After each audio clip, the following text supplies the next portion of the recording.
మీకు అందరికీ ఈ ప్రభుత్వం సజావుగా నడవడానికి, ఈ ప్రభుత్వం సంక్షేమము అభివృద్ధి కార్యక్రమాలను ముందుకు తీసుకెళ్లడానికి ఫామ్లో క్యూర్ అంటే ఇక్కడ ఎన్నో సమస్యలు ఉన్నాయి.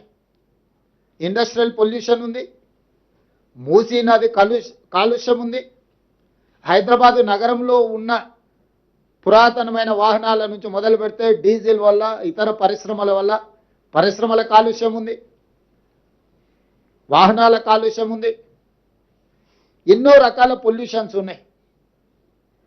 వీటిని తగ్గించడము లేకుండా చేయడము, తద్వారా ఒక నెట్ జీరో సిటీ లాగా కాలుష్య రహిత నగరంగా మార్చాలి అని అంటే దీన్ని క్యూర్ చేయాల్సిందే. ఈరోజు ఢిల్లీ, ముంబై, చెన్నై, బెంగళూరు నగరాలను మనం చూస్తున్నాం.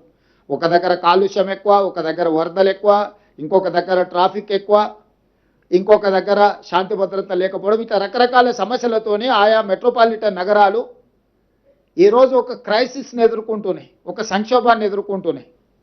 వీటన్నిటి దృష్టిలో కోర్ అర్బన్ రీజియన్లో ఒక పారదర్శకమైన నిర్ణయాల ద్వారా భవిష్యత్తులో ఇలాంటి సంక్షోభాన్ని నివారించడానికి, కాలుష్యాన్ని తొలగించడానికి, ప్రణాళికబద్ధమైన అభివృద్ధిని చేయడానికి ఈరోజు కోర్ అర్బన్ రీజియన్ మొత్తాన్ని 2170 స్క్వేర్ కిలోమీటర్ల ప్రాంతాన్ని సర్వీస్ సెక్టర్ కింద మారుస్తున్నాం.